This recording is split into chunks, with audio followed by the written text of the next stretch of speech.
श्री राधा वल्लभ श्री हरिवंश राधे राधे। तो आशा करते हैं कि श्री जी की कृपा आप पर बरस रही होगी। तो काफी समय से मेरे पास यूट्यूब और इंस्टाग्राम पर कमेंट्स आ रहे हैं कि जो महाराज जी के साथ चलने वाले पीले वस्त्र और सफेद वस्त्र में शिष्य हैं वो कौन है तथा इनमें क्या अंतर है।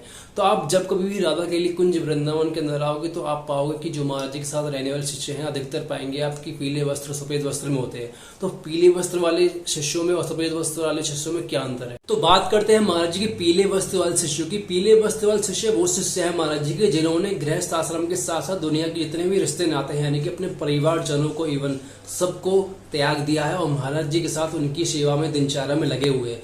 पीले वस्त्र वाले शिष्य महाराज जी के सबसे करीब माने जाते हैं, यही कहा जाता है। और अगर हम बात करें सफेद वस्त्र वाले शिष्यों की तो सफेद वस्त्र वाले शिष्य महाराज जी के वो शिष्य हैं जिन्होंने गृहस्थ आश्रम को अपनाया हुआ है। अभी भी सफेद वस्त्र वाले शिष्य महाराज जी के अधिक करीब तो नहीं माने जाते बट काउंट होते हैं महाराज जी के शिष्यों में।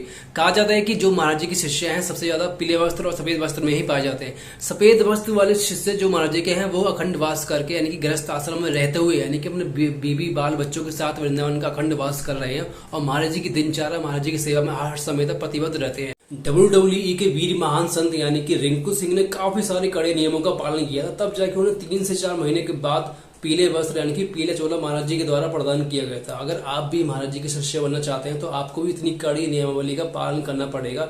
तो पीले वस्त्र वाले शिष्य वो है जो महाराज जी के अधिकतर करीब रहते हैं और सफेद वस्त्र वाले शिष्य भी महाराज जी के शिष्य में ही काउंट किए जाते हैं।